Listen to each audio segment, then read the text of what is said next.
कुछ एक योगासन ऐसे होते हैं जिनका अभ्यास सभी के लिए लाभकारी होता है, सभी आयु वर्ग के लोग इसका अभ्यास कर सकते हैं। ऐसा ही एक अभ्यास है भुजंगासन। भुजंगासन एक कल्प वृक्ष की तरह है जिसका अभ्यास सभी को कुछ न कुछ लाभ देता है। सभी को नमस्ते, मेरा नाम दिव्या यादव है। आज हम भुजंगासन के विषय में विस्तार चर्चा करेंगे। भुजंगासन करने के क्या क्या लाभ है, भुजंगासन कैसे करना है, भुजंगासन कितनी देर करना चाहिए और भुजंगासन करते वक्त हमें किन किन सावधानियों का ध्यान रखना है। भुजंगासन में हमारे शरीर की आकृति फन उठाए हुए सांप की तरह होती है। क्योंकि सांप के हाथ नहीं होते हैं तो सांप अपनी पीठ, अपनी कमर की जो स्ट्रेंथ है उसी के अकॉर्डिंग जितना उठ सकता है उतना ही उठते हैं, उसमें बहुत ऊंचा नहीं उठता है। इसीलिए भुजंगासन को कोबरा पोज कहा जाता है। भुजंगासन के अनेक लाभ है। भुजंगासन हमारी रीढ़ की हड्डी के लिए रामबाण है। इसके अलावा हमारे कंधों, गर्दन, पीठ, कमर, थाई, हिप्स, इन सब की मसल्स को स्ट्रॉन्ग बनाता है। जब हम भुजंगासन की पोजीशन में होते हैं तो हमारे फेफड़े, हमारे लंग्स ज्यादा एक्सपेंड होते हैं। इससे हमारे शरीर के अंदर ऑक्सीजन की सप्लाई बढ़ जाती है, ब्लड सर्कुलेशन बढ़ जाता है और हमारे internally organs, liver, pancreas, kidney, इन सब पे काफी अच्छा असर आता है। भुजंगासन से हमारे रिप्रोडक्टिव ऑर्गन्स पे भी अच्छा असर आता है। ये उनकी हेल्थ के लिए भी रामबाण है। अगर किसी को बैक पेन है, सर्वाइकल पेन है, फ्रोजन शोल्डर की प्रॉब्लम है, आपकी रीढ़ की हड्डी में गैप आया हुआ है, आप सभी लोग भुजंगासन का अभ्यास कर सकते हैं कुछ सावधानियों के साथ। अगर कुछ सावधानी के साथ इसका अभ्यास करते हैं तो भुजंगासन के अभ्यास से आपकी ये सभी प्रॉब्लम्स दूर हो जाती हैं। भुजंगासन का अभ्यास करना कैसे है?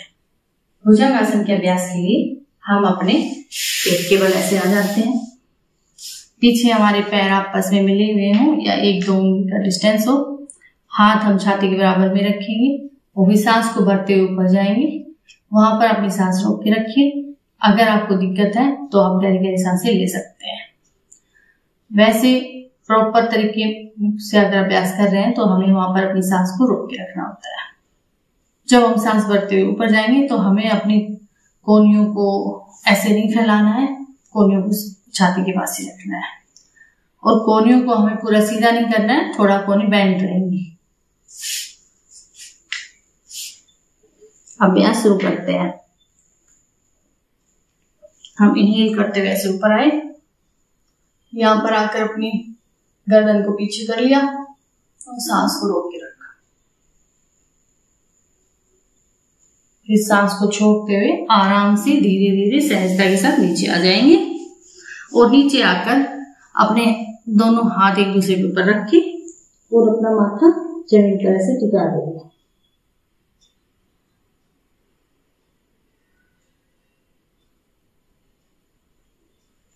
यहाँ पर आप 4 से 5 गहरी सांसें लें, उसके बाद रिलैक्स हो जाए और उसके बाद दोबारा से अभ्यास करें। जिनको भी लोअर बैक पेन की प्रॉब्लम है या सर्वाइकल की प्रॉब्लम है, फ्रोजन शोल्डर की प्रॉब्लम है, तो वो लोग ज्यादा ऊपर तक ना उठें। और अगर आप चाहें तो सिर्फ यहाँ तक भी आ सकते हैं, अपनी कोहनियों को ऐसे जमीन पर लगा सकते हैं और आपको यहाँ पर अपनी गर्दन को भी ऐसे नहीं करना है। अपने गर्दन को सामने रखो, आपको ऐसे पीछे नहीं झुकाना है। पीछे झुकाने पर आपका दर्द बढ़ सकता है। आप यहां तक आ जाए, बस यहां तक आ जाए, ज्यादा ऊपर आपको नहीं आना है। जब हम भुजंगासन का अभ्यास करते हैं तो हमें ये ध्यान रखना कि हमारे कंधे ऐसे ऊपर नहीं होने चाहिए, कंधे ऐसे नीचे होने चाहिए। जितनी आपकी स्ट्रेंथ हो आप उतना ऊपर जा सकते हो, लेकिन आपको अपनी कोहनियों को ऐसे सीधा करने की जरूरत नहीं है। आपको इतना अधिक ऊपर नहीं जाना है, क्योंकि जब हम इतना अधिक दोनों हाथों को ऐसे सीधा कर लेते हैं, इतना अधिक ऊपर जाते हैं तो हमारी बैक पे प्रेशर आता है और आपको चोट लग सकती है। आप इस चीज का ध्यान रखें। आप जितना सहज हो उसके नहीं करें। अभी मैं साइड से करके दिखाती हूँ। दोनों हाथों को छाती के बराबर में रखा, सांस भरते हुए ऊपर आए और यहाँ पर पैरों में से भी फैलाना है, पैरों को पास में रखना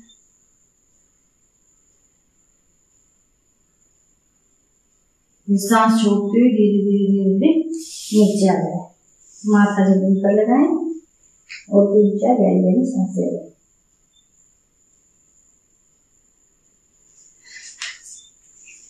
इसके बाद आप बैठ जाएं, वज्रासन में बैठ जाएं।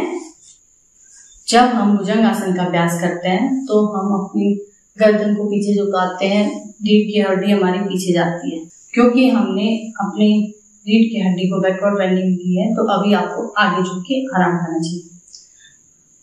आप भुजंगासन का अभ्यास 3 से 5 बार करें, आराम से करें।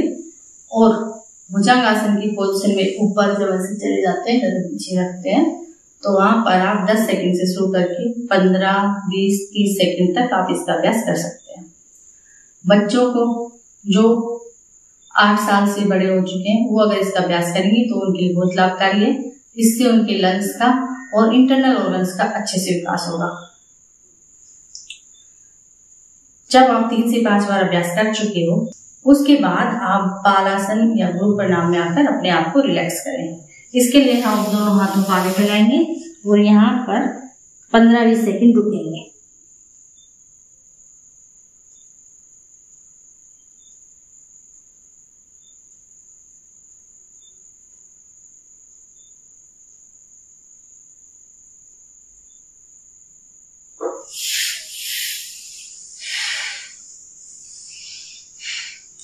अगर हम चाहते हैं हमें भुजंगासन के पूरे लाभ मिले और कोई हानि भी ना हो, तो आप 3 या 5 बार जब भुजंगासन का अभ्यास कर लें तो उसके बाद बालासन का अभ्यास जरूर करें, क्योंकि हमारे जो रीढ़ की हड्डी में स्ट्रेस आया है, खिंचाव आया है, वो सब ठीक हो जाएगा। आपको रिलैक्स मिलेगा और आपको अच्छा लगेगा। आप सभी लोग भुजंगासन का अभ्यास करें और इसके अनेकों लाभ पाएं। और मेरे चैनल को लाइक, शेयर, सब्सक्राइब करें। धन्यवाद।